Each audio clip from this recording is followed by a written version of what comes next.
please. Sure. In your video, you said the civil rights movement and the abolitionist movement were descendants of are the ancestors of social justice, which is not true. Social justice is an entirely different historic chain that you see start in the 40s to the 90s, basically, the post-war period, and that's a long period, but it did take a bit of time to evolve. So I'd like to challenge you on that. Sorry? How? The civil rights movement was in the 60s, so that would fit within that time range.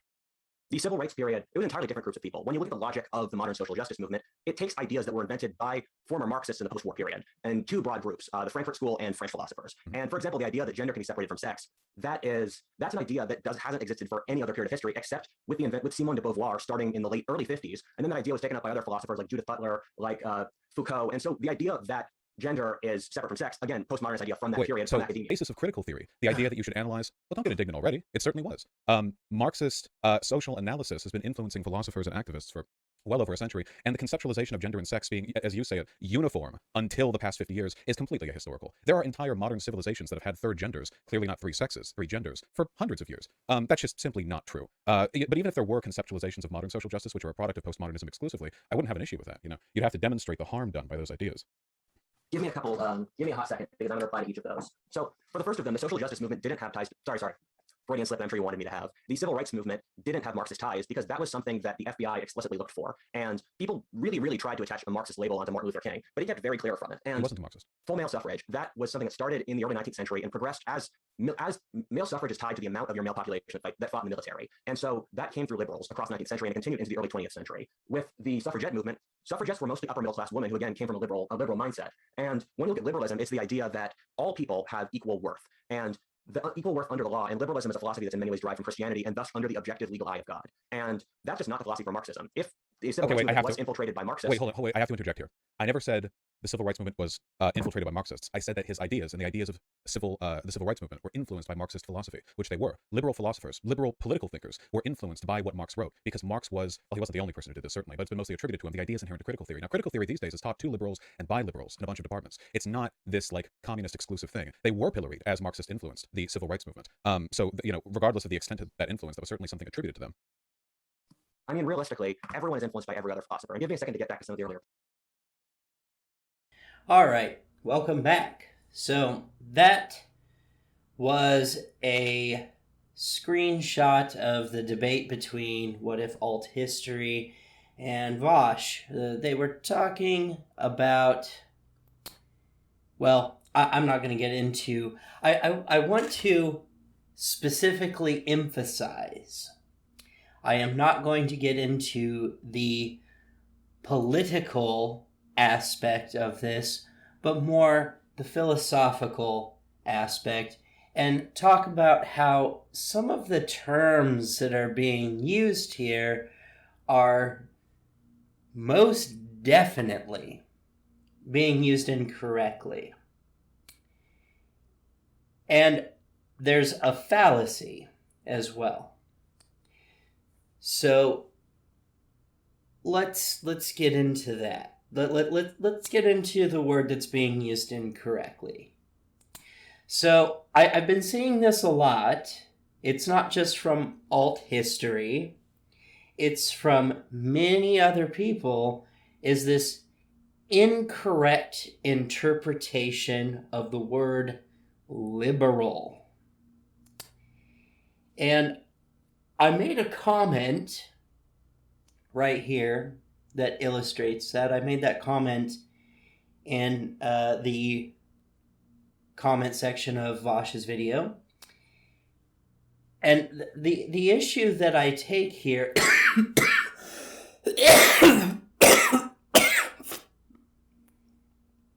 Okay. The issue that I take here is that I can find no definition for... I can't find this definition of liberal anywhere. The definition of liberal it predates Christianity. There is no definition I can find that says that people are equal in God's eye. I can't find that definition. Let alone, I can't find the definition of liberal that in the way that many people use it. If we look at a political compass, 4-quadrant political compass spectrum, you see authoritarianism at the top, liberalism, or sometimes libertarian or liberal at the bottom. To the left is communal, and to the right is individual. So the definition of liberal literally translates to anti-authoritarian. And so I'm going to show you these definitions and the etymology of where this word comes from now.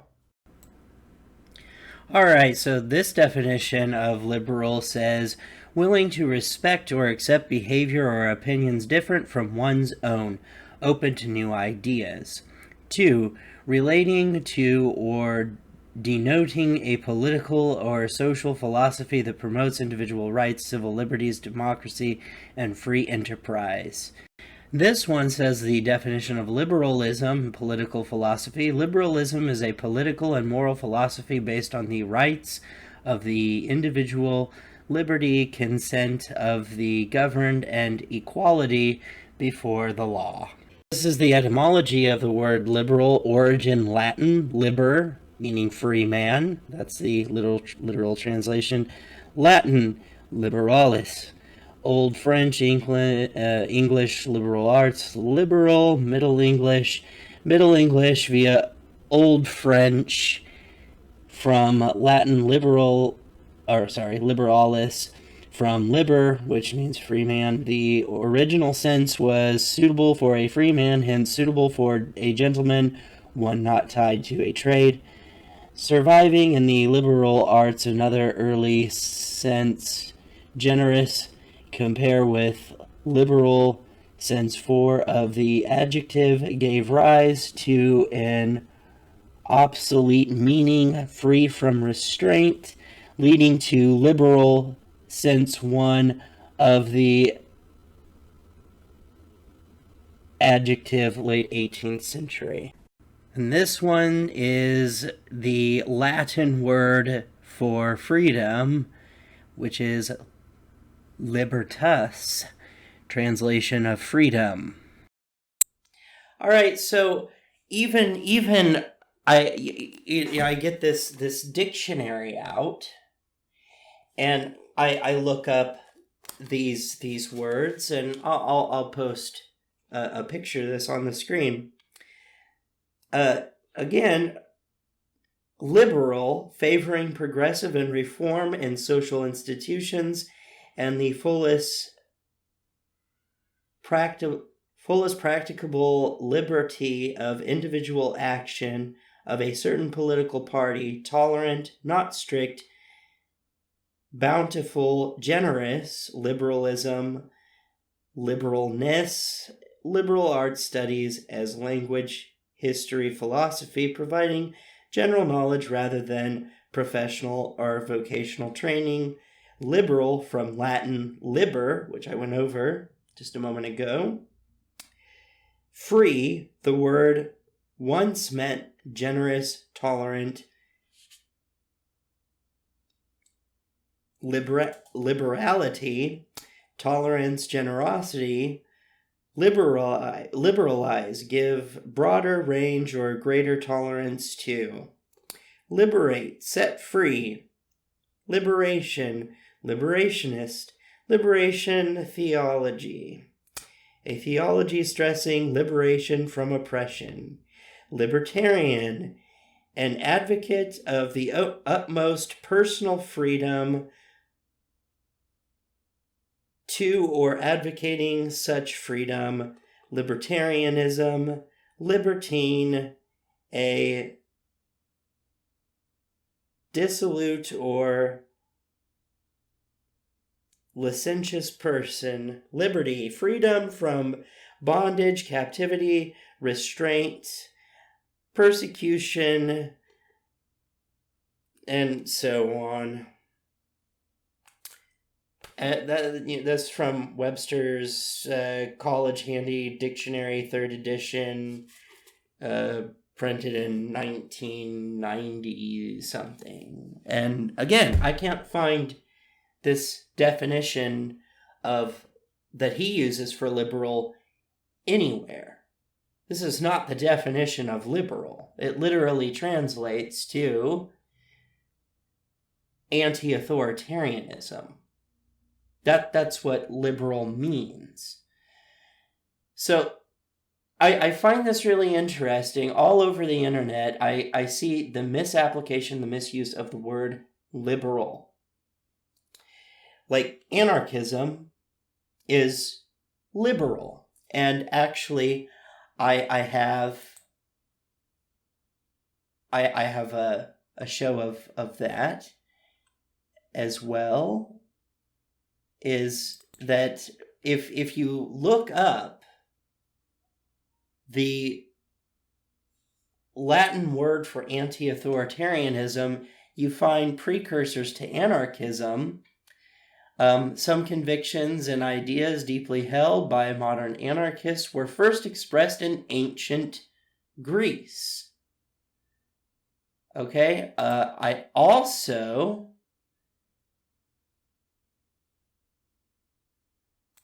found that anti-authoritarian in Latin is just, according to Merriam-Webster, the meaning of anti-authoritarianism is opposed or hostile towards authority, authoritarians, or authoritarianism. So I'm not really seeing this definition of liberal that they're using, or not they, alt history and general people on the internet, they use this word incorrectly quite a lot. Like it's some form of conservatism or something. It's like, well, there is a right-leaning liberal. That does exist. Like, the most anti-authoritarian leftist position you can take is anarchism. The most anti-authoritarian individualist right-leaning position you can take is tribalism. Those are both very anti-authoritarian positions. They are liberal. All right, so the other thing that I find interesting, and I've seen other proponents of the right do this too, is they bring up the Frankfurt School. And I've been really dismissive and like, well, no, well, first of all, being on the left, you automatically get accused of being a Marxist. I'm not a Marxist. You don't have to be a Marxist to be on an anarchist scale. That's so the fallacy in there of going, well, that came from the Frankfurt School. That's a fallacy, and I'll explain why. Just because it came from the Frankfurt School does not affirm that it is indeed right or wrong. Just because it came from the Bible doesn't mean that it's right or wrong. Just because it came from a fascist doesn't mean that it's right or wrong. This is a part of logic and critical thinking. There's a logic or a critical thinking point behind that of, it came from this source, okay, but just because it came from a source or a particular individual doesn't make it wrong for that reason. If it's wrong, there is a reason behind it being wrong, but not the source itself. That's really important to note. There are things, like as an anti-theist, as a nihilist, there are actually things within the Bible that I do agree with and I do like and I think are correct. And there are things that fascists have done that are correct. That there's certain studies that have been peer-reviewed and shown to be correct. That doesn't mean that everything that's in the Bible or everything that a fascist says or everything that comes out of the Frankfurt School is correct, or wrong, for that matter. So I've denied that I've been influenced by the Frankfurt School. Well, actually, a lot of my philosophies probably do come from the Frankfurt School, because that's where the philosophy of enlightenment and reason came from. So, yeah, probably influenced by Frankfurt School. But just because it came from the Frankfurt School doesn't automatically mean it's wrong or incorrect.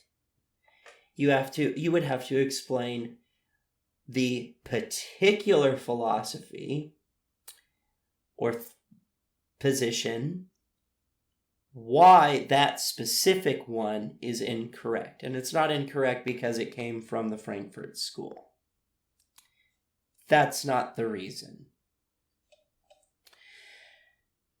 And another thing that I've noticed when I was watching that debate is that, and this is sort of a side note, but by the way, that philosophy is called a hasty generalization. It's a fallacy. It's where you say that something is correct or incorrect based on the source alone. It's a fallacy. So the other thing that I find interesting is that, first of all, some of these philosophies, people think, well, it came from the Frankfurt, it's new stuff. It's new stuff. Well, I hate to be the bearer of bad news, and any Marxist is going to be upset by this, but Marx is not the original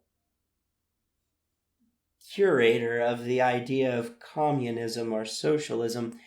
Actually, that dates back to about 230 years BCE. If you look at the Chinese dynasty days during the province wars, there was a province called Shu that was ran by Lord Liu Bei and his advisor Zhuge Liang. And together they created what they called, in the Shu province, they actually did this. And I believe, what was it? It was Zhuge Liang was influenced by, what was it? What philosophy was it? Fuck.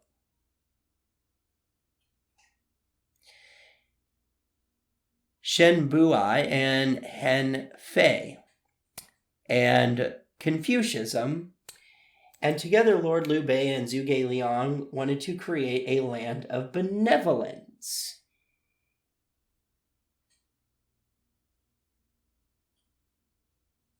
In which, that means, and I mean, if you, I'll leave links below so you can go and look. But according to Lord Liu Bei, this land of benevolence, and according to Zhuge Liang as well,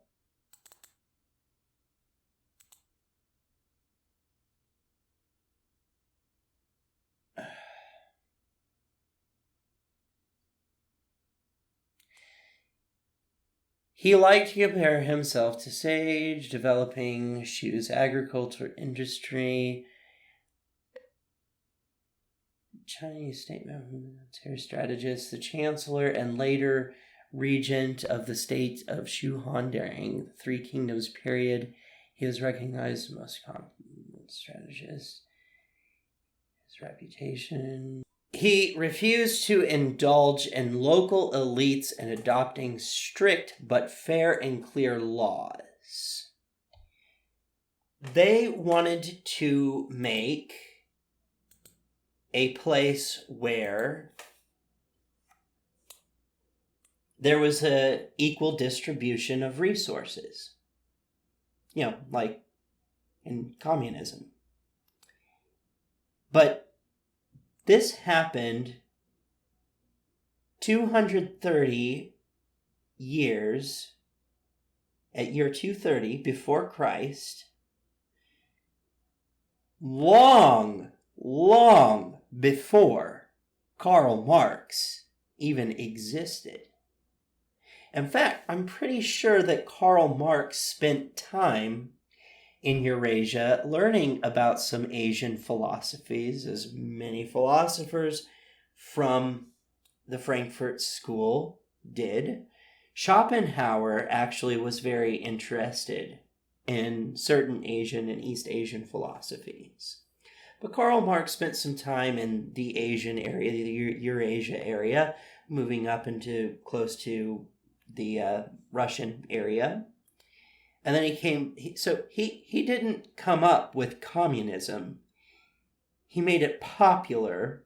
He had an economic ideal intertwined with social concerns. So he made it popular, but the philosophy itself is, well, actually very old. And as you can see, the idea of anarchism, well, that's really old too. That dates all the way back to the Greek Empire and its philosophers. It's not something that just came out of the Frankfurt School. It's something that's actually very, very old.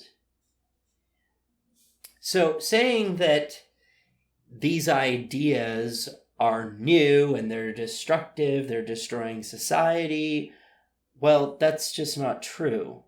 They've been around predating Christianity and Judaism.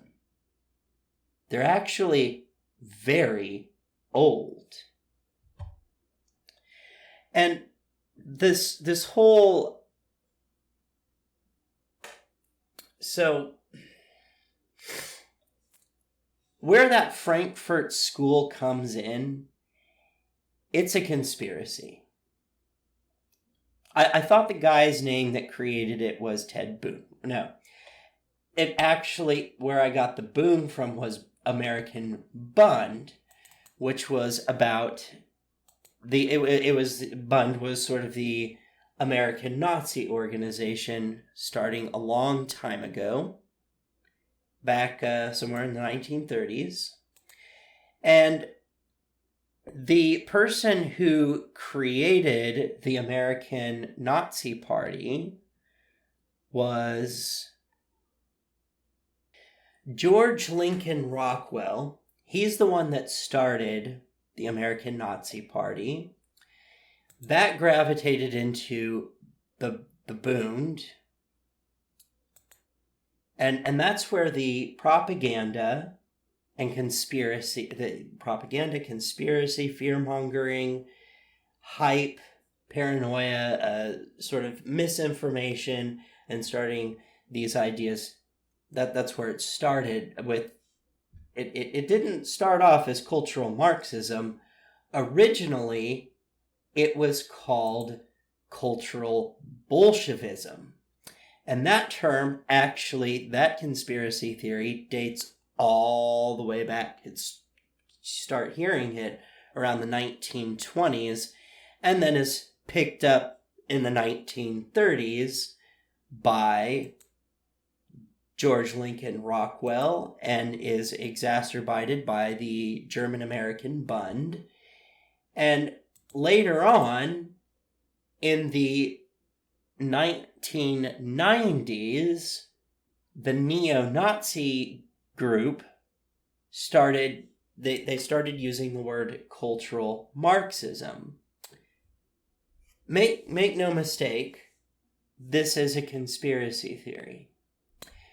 I've gone over this before and actually took a deep dive into what cultural Marxism is. Cultural Marxism, the actual word cultural Marxism that was actually invented and made up by a Marxist, was that the Cultural Marxist Manifesto was written by Antonio Gramsci.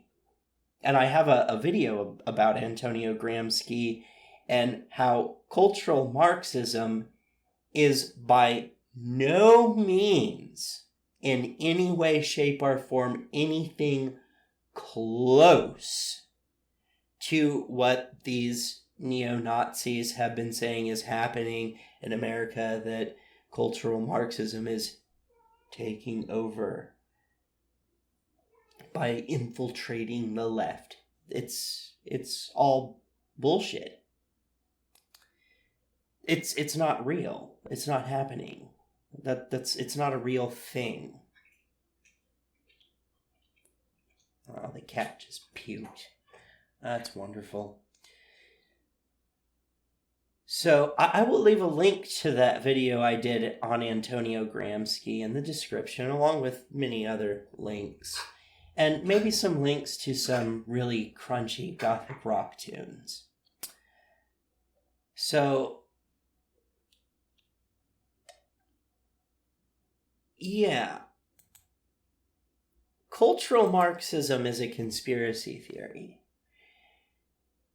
And if you actually look at what Antonio Gramsci wrote in his Cultural Marxist Manifesto, it has nothing to do with a group of Jewish people trying to go back on American values, saying that what is it that what is that claim? It's been a while. Like political correctness. That's not what happens. That the so-called Frankfurt School and the self-interested Jews of philosophers plan to try to convince mainstream Americans that white ethnic pride is bad, that sexual liberation is good, and that supposedly tradition American values, Christianity, family values, and so on, are reactionary and bigoted. That's not what that's not what Antonio Gramsci calls cultural Marxism. Not at all. So I really recommend looking at the video I did on Antonio Gramsci. And I think I left links in that video to source material like the actual Cultural Marxist Manifesto, as well as some documentaries and some other reading materials on Antonio Gramsci. Antonio Gramsci did come from the Frankfurt School, but like I said, what he calls cultural Marxism is not what the neo-Nazis are saying it is. It's something entirely different, and definitely not something that's happening.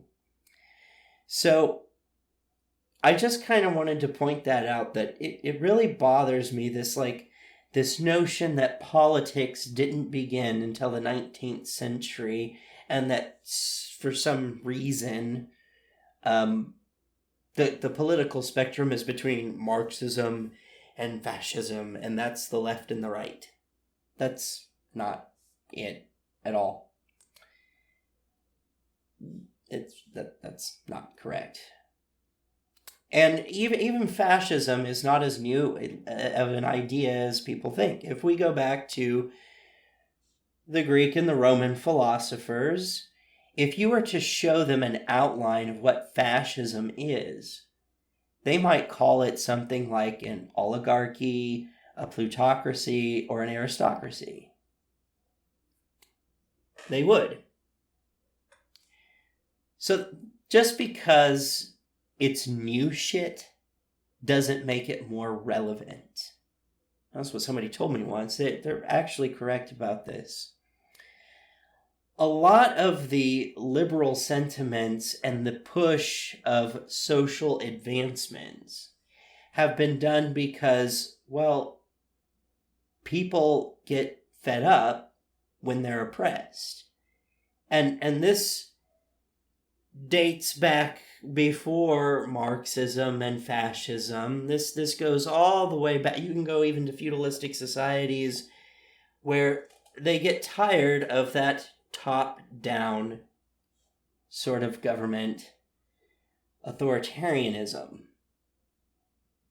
So a lot of through history, the push for freedoms, equality, civil rights, liberties, freedoms have been done because people were oppressed. They got tired of being oppressed. And they get to a point where they have almost nothing left to lose, and they do something about it. There is no reason to oppress women. There's no reason to oppress homosexuals. There's no reason to participate in classism. These are ridiculous things. And it's what the Enlightenment philosophers were doing out of the Frankfurt School, and many of them weren't even Jewish, like Friedrich Nietzsche wasn't Jewish. Schopenhauer, I don't think he was Jewish.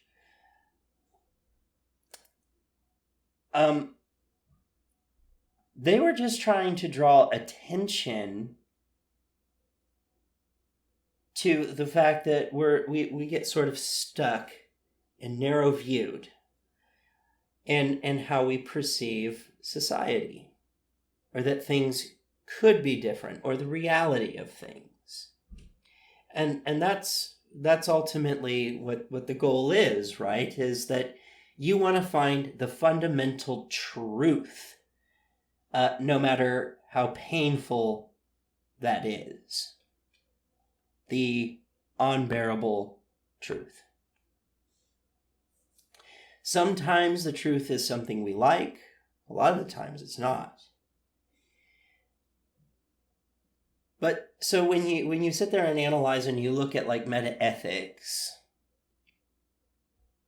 and you start asking yourself, well, why do we treat group X as lower secondary class in society? Is there an actual logical explanation or reason for that? Well, if you go through all the math and you do it, the answer is no. You are still violating rights, liberties, and freedoms. And I would go as far as to say is that rights, liberties, and freedoms can be expanded upon. So I really find this interesting that people that the people are still engaging in this conspiracy theory of cultural Marxism, cultural Bolshevism, or making claims that that came from the Frankfurt School. Yeah, and so? Who cares? What if it did? Why is it that because it came from the Frankfurt School, it's automatically wrong? There's a lot of thoughts and philosophy, a lot of thinkers that came out of Frankfurt School. Many of which probably we've never even heard of because they never produced anything that was of value. But there were a lot that did produce things of value. So just because it came from the Frankfurt School doesn't automatically mean it's wrong.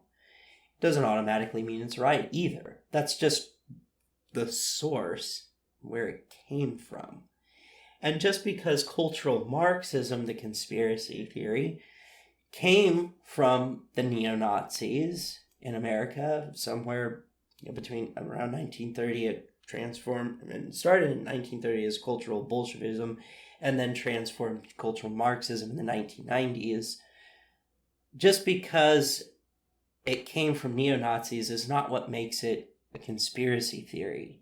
It's a conspiracy theory because it's not real. That's not what's happening. That's not the explanation of what is actually going on. And also, something to say to alt history is that even though Martin Luther King Jr. was not a Marxist, the right the especially the neo-Nazi party, particularly, did try to pin him as one to invalidate the cause of civil rights. So, again, I could say that a piece of information came from the Bible. Just because it came from the Bible, that doesn't make it inherently wrong or right. I like the sentiment of do not kill. That's one of the 10 Commandments. It's an easy one, I know. But just because it's in the Bible doesn't mean it's wrong. There's also talking donkeys in the Bible. That doesn't mean it's right. There's also infanticide in the Bible. That doesn't mean it's wrong. Or, I'm sorry, that doesn't mean it's right.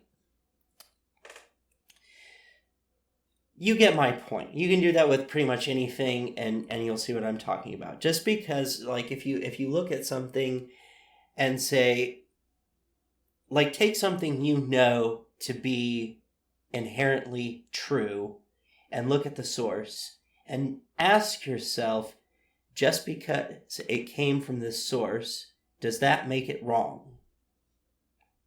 Or just because it came from that source, does that make it right? And then ask yourself, what does make it wrong? Or what does make it right? Because there's a rationality behind those, not just the source. He said that's a hasty generalization fallacy. And to reiterate, a lot of these philosophies are very, very old. And Cassandra, I would love to do another live stream with Cassandra. We need to arrange that. She loves to study Indo-European cultures, and she could explain. She could tell you the groups of philosophers that could be pinpoint to the Greek philosophers. There's early signs that predate Christianity of philosophy towards nihilism, and she's better at the ancient Greek philosophy type stuff because she's into Indo-European cultures, and she would be wonderful to ask that. But I didn't want to get into the political side of it. I just wanted to address that saying that a source material came from something, therefore it is wrong. Well, that's a fallacy. And this whole notion that just because a philosophy is new doesn't make it more relevant, and a lot of the philosophies that we're pointing fingers at are actually much older than you might expect. They're not new. So people have been wanting civil rights, liberties, freedom, equality, egalitarianism for quite a long time. All right, with that, lots of links in the description. Like I said, some crunchy Gothic songs I'll leave, and links to various pieces of information like Zhuge Liang, Lord Liu, the start of the neo-Nazi party, Cultural Marxism, Cultural Bolshevism. I'll leave the link to my video on Antonio Gramsci and all that. So like, share, subscribe, comment, and with that, I'm out.